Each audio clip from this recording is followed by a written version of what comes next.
Қазақстан енді егемендік мерекесін 16 желтоқсанда атап өтпейді.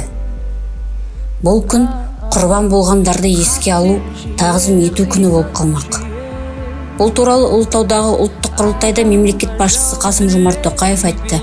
Және 16 желтоқсан тәуелсіздік алуға зор үлес қосқан ұлттық батырларымызға тағзым күні ретінде атап өтілу керек деді ол.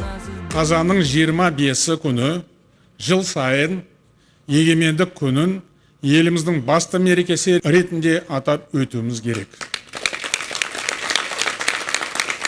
Бұл күн мемлекеттік мереке болып қала береді. Бірақ тәуелсіздік алуға зор үлес қосқан ұлттық батырларымызға тағзым күні ретінде атап өтілуі керек. Ұлттық мерекелер мен атаулы күндер тізбесіне бірқатар өзгеріс енгізген жөн. Республика күніне ұлттық мереке мәртебесін қайтаруды ұсынамын.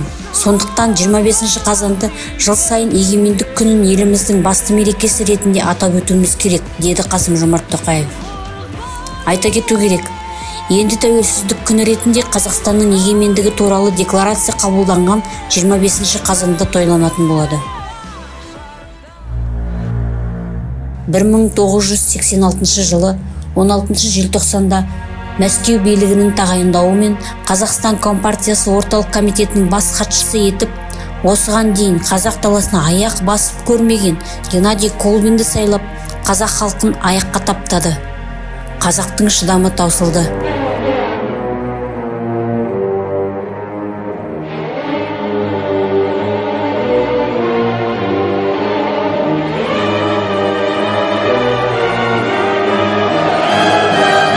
Қазақстанның басшылығына бұрын-соңды қазақ жеріне аяқ басып көрмеген, жергілікті ұлттың тыныс-тіршілігінен мүлдем бейхабар өзге ұлт өкілі сайланғаны қалай? Өз елін басқаруға жергілікті ұлт баласынан бірде-бір адамның лайық табылмағаны ма? Не үшін? 1986 жылдың 17 желтоқсанында Алматының бас алаңында қазақ жастары ағыла түсті. Олардың ойында билікке қарсы шығу мүлдем болған емес. Тек қазақ еліне өзге ұлттың басшы етіп сайлануына қарсы болған жастар қарусыз наразылықтарын бейбіт түрде білдірді. Батылдық танытып, өз пікірлерін айтқан өз халқына билік қарсы шықты. Алматыға басқа қалалардан, тіпті Ташкент, Фрунзе, Челябинск, Тбилиси, Уфа, тағы сол сияқты сырт елдерден арнайы әскери күштерін алдыртты.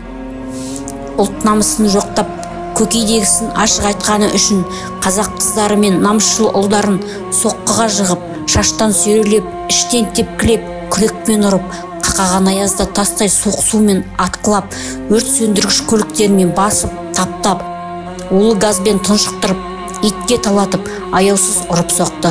Сол күнгі оқиғадан соң түгелдей қудалануға түсті. Сол кездегі бүкілодақтық теледидар 18-19 желтоқсанда қазақ жастарын ұлтшыл, маскүнем, нашақор деп айыптап, газет басылымдарына осылай шығара бастады. Желтоқсан қозғалысында жалпы 8500 адам ұсталып, 99-ы түрмеге қамалып, әр түрлі мерзімге сотталды. Жүздеген адам әкімшілік тәртіпке жазаланды. 300-ден аса жастар жоғары оқу орындарынан айырылды.